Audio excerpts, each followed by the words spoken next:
Hello friends, मैं हूं नीलम और आज मैं आपके साथ शेयर करने वाली हूं खट्टे मीठे और चटपटे गटागट की रेसिपी। गटागट तो बचपन में सभी ने खाया होगा, बहुत ही ज़्यादा टेस्टी लगते हैं। और अगर आपने ये एक गोली रोज खा ली तो आपको सर्दी खांसी कभी नहीं होगी, बीमारियां आपसे कोसों दूर रहेंगी। क्योंकि ये जो गटागट है वो आंवले के बने हुए हैं। और आंवला जो है बहुत ही ज़्यादा हेल्दी होता है, सभी को ये पता है। इसमें विटामिन सी होता है जो बालों के लिए भी बहुत अच्छा होता है। आप इस गटागट को बना करके महीनों तक के लिए इसे स्टोर करके रख सकते हैं, बहुत ही टेस्टी बनते हैं। आपको यकीन ही नहीं होगा कि आपने इसे घर पर बनाया है, बिल्कुल मार्केट वाला स्वाद आपको इसमें मिलेगा। और अगर आप इसे पहली बार बना रहे हैं तो भी आपके गटागट जो है एकदम परफेक्ट बन करके तैयार होंगे, ये मेरी गारंटी है। तो चलिए शुरू करते हैं। तो गटागट बनाने के लिए मैंने यहाँ पे 12 आंवले लिए हैं। अगर आप इसे वेट में देखेंगे तो लगभग 400 ग्राम के करीब ये आंवले हैं, जिसे मैंने अच्छी तरीके से पानी से धो करके इसे पोंछ लिया है। जब भी इस तरीके से कैंडी या फिर गटागट बनाने के लिए आप मार्केट से आंवला खरीदते हैं तो आपको ध्यान रखना है कि उसमें बहुत ज़्यादा दाग नहीं होना चाहिए। थोड़े बहुत दाग तो सभी में रहते हैं, पर बहुत ज़्यादा नहीं होना चाहिए। अब सारे आंवले को मैंने प्रेशर कुकर में ट्रांसफ़र कर दिया है। अब हम इसमें डाल देंगे एक छोटी कटोरी पानी। बहुत ज़्यादा पानी का आपको यहाँ पे यूज़ नहीं करना है। अब प्रेशर कुकर का ढक्कन लगा करके हम इसे 2 सीटी आने तक के लिए पका लेंगे। तो प्रेशर कुकर में सीटी हो चुकी है। प्रेशर कुकर अब हमारा ठंडा हो चुका है, तो इसको एक बार हम खोल करके देख लेते हैं। ये देखिए, आप देख सकते हैं 2 सीटी में ही आंवला जो है अच्छी तरीके से पक जाता है। तो सारे आंवले को एक एक करके हम इसमें निकाल लेंगे।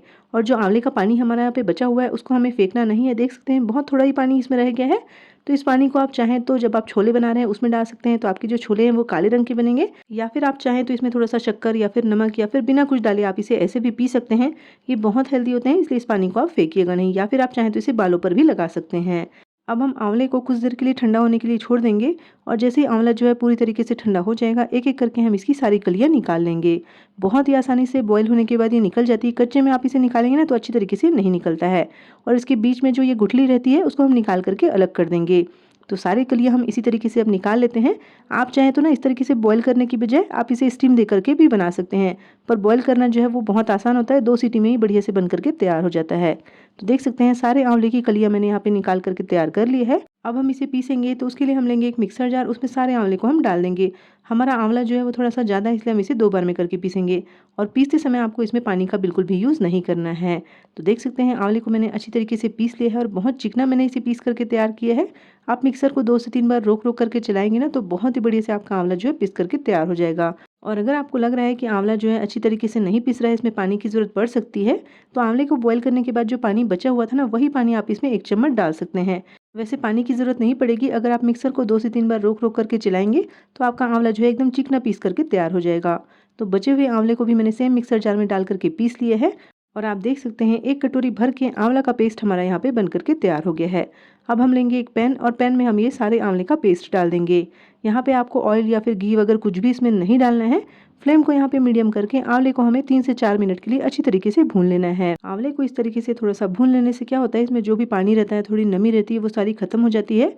और बहुत ही बढ़िया आपका आंवला का पेस्ट बन करके तैयार हो जाता है। भूनते समय आपको यहाँ पे ध्यान रखना है कि इसे बीच में बिल्कुल भी नहीं छोड़ना है, नहीं तो ये जल सकता है। जैसे जैसे आंवला हमारे यहाँ पे भूनते जाएगा, आप देख सकते हैं इसका जो कलर है वो हल्का सा चेंज होने लग जाता है। साथ ही आप यहाँ पे देख सकते हैं ये पैन पे भी थोड़ा थोड़ा सा चिपकने लग गया है। अब इसका मतलब है कि इसका जो पानी है वो सूख चुका है और आंवला जो है यहाँ पे हमारा अच्छी तरीके से भून चुका है। तो इससे ज़्यादा अब हम आंवले को नहीं भूनेंगे। इसी स्टेज पर अब हम इसमें डाल देंगे गुड़। तो मैंने यहाँ पे लिया 400 ग्राम गुड़, क्योंकि मैंने यहाँ पे आंवला भी 400 ग्राम लिया था। तो जितना आप आंवला ले रहे हैं उतना ही आपको यहाँ पे गुड़ का यूज़ करना है। अब गुड़ को भी हम आंवले के पेस्ट के साथ अच्छी तरीके से मिला लेंगे और इसे पूरी तरीके से मेल्ट होने देंगे। आपको यहाँ पे ध्यान रखना है कि गुड़ को आपको डालने में यहाँ पे कमी बिल्कुल भी नहीं करनी है। जितना आंवला है उतना ही आपको यहाँ पे गुड़ का यूज़ करना है। अगर आप यहाँ पे गुड़ थोड़ा बहुत भी कम कर देंगे तो आपके जो गटागट हैं वो अच्छी तरीके से बनेंगे नहीं, वो पूरी तरीके से फैलने लग जाएंगे। तो उसमें अच्छी तरीके से शेप नहीं आ पाएगा। जब भी आप इसमें गुड़ डालेंगे तो गुड़ को थोड़ा सा साफ़ कर लीजिएगा, क्योंकि कई बार उसमें कंकड़ वगैरह रह जाते हैं तो वो मुंह में आ जाते हैं। साथ ही गुड़ को आप थोड़ा सा क्रश करके डालिएगा, तो उससे क्या होगा, बड़े बड़े पीसेस नहीं रहेंगे, तो गुड़ जो है बहुत ही जल्दी से और आसानी से मेल्ट हो जाएगा। तो चलिए, गुड़ हमारा जो यहाँ पे अच्छी तरीके से मेल्ट हो चुका है।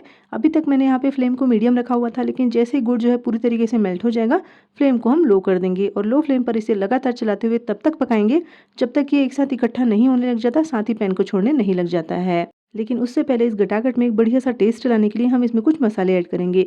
तो सबसे पहले मैं यहाँ पे डाल रही हूँ हाफ टी स्पून सेंधा नमक, हाफ टी स्पून हम इसमें डाल देंगे काला नमक, 1 चम्मच भर के हम यहाँ पे डाल देंगे जीरे का पाउडर, हाफ टी स्पून हम यहाँ पे डाल देंगे अजवाइन, जिसको मैंने कूट करके यहाँ पे यूज़ किया हुआ है। साथ ही हम यहाँ पे डाल देंगे थोड़ा सा हींग। हींग डालने से इसमें टेस्ट बहुत ही अच्छा आता है। आधी छोटी चम्मच हम इसमें डाल देंगे काली मिर्च का पाउडर। अब इन सारे मसालों को हम अच्छी तरीके से मिला लेंगे। इन मसालों को जिस चम्मच से हमने नाश्ता वगैरह करते हैं ना, वही वाले चम्मच से मैंने आधी चम्मच डाला है। सिर्फ जीरे के पाउडर को मैंने यहाँ पे 1 चम्मच यूज़ किया है। इन मसालों को डालने से गटागट में एक बढ़िया सा टेस्ट आता है, साथ ही ये सेहत के लिए भी बहुत अच्छे होते हैं। तो अगर आप इसका टेस्ट थोड़ा सा और बढ़ाना चाहते हैं, थोड़ा सा और सेहतमंद बनाना चाहते हैं, तो आप इसमें 1 बड़ा चम्मच भर के सौंठ का पाउडर भी डाल सकते हैं। सौंठ के पाउडर को ड्राई जिंजर पाउडर भी कहा जाता है, तो अगर आपको चाहिए तो आप यहाँ पे यूज़ कर सकते हैं। तो जब सारे मसाले अच्छी तरीके से मिक्स हो जाएंगे, तब हम इसमें लास्ट में डाल देंगे 2.5 चम्मच भर के अमचूर का पाउडर। अमचूर का पाउडर डालने से आंवले में जो थोड़ा सा कसेलापन होता है वो ख़त्म हो जाता है और साथ ही उसमें एक बहुत ही बढ़िया सा टेस्ट आता है। तो सारे मसाले हमने यहाँ पे डाल दिए हैं, अच्छे से उसे मिक्स भी कर लिया है। अब जो यहाँ पे आंवला का हमारा जो पेस्ट बनकर के तैयार हो गया, एकदम चटनी की तरह बन गया है। आप चाहें तो इसे रोटी, पराठा, पूड़ी के साथ ऐसे भी खा सकते हैं, लेकिन आज हम इसका गटागट बना रहे हैं तो इसे हम थोड़ा सा गाढ़ा करेंगे, जब तक कि ये लड्डू बनने वाले फॉर्म में नहीं आ जाता है। तो भी आप देख सकते हैं ये जो आंवले का पेस्ट है वो गाढ़ा भी हो चुका है, साथ ही इसने पैन को भी धीरे धीरे करके अब छोड़ना शुरू कर दिया है, लेकिन पूरी तरीके से अभी ये लड्डू बनने वाली कंसिस्टेंसी पे नहीं आ पाया है। इसलिए हम इसे लगभग 2 से 3 मिनट के लिए और पकाएंगे। और मैंने यहाँ पे इस आंवले के गटागट को बनाने के लिए गुड़ का यूज़ किया है। आप चाहें तो यहाँ पे शुगर का यूज़ करके भी इसे बना सकते हैं, पर गुड़ डालना थोड़ा सा सेहत के लिए भी अच्छा होता है, इसलिए मैंने यहाँ पे गुड़ का यूज़ किया है। तो चलिए, आंवले का जो हमारा पेस्ट है वो अच्छे से गाढ़ा हो चुका है, एक साथ इकट्ठा भी होने लग गया है, साथ ही इसने अब पैन को भी पूरी तरीके से छोड़ दिया है। तो इससे ज़्यादा हम इसे नहीं पकाएंगे, बहुत ज़्यादा पकाने से क्या हो जाता है ना, वो टाइट हो जाते हैं। तो अब तुरंत ही हम इसे एक मिक्सिंग बाउल में निकाल देंगे। अच्छे से हम इसे थोड़ा सा फैला देंगे ताकि ये जल्दी से ठंडा हो जाए। तुरंत ही हम इसे नहीं बनाएंगे क्योंकि ये बहुत ज़्यादा गर्म होता है, इसलिए हम इसे लगभग 1 घंटे के लिए ऐसे ही रूम टेम्परेचर पे छोड़ देंगे ताकि ये ठंडा हो जाए। 1 घंटे के बाद आप देख सकते हैं ये पूरी तरीके से ठंडा हो चुका है। हाथों से आप इसे टच कर पाएँ इतने अच्छे से हो जाना चाहिए। साथ ही एक प्लेट में मैंने यहाँ पे थोड़ा सा शुगर का पाउडर ले लिया है।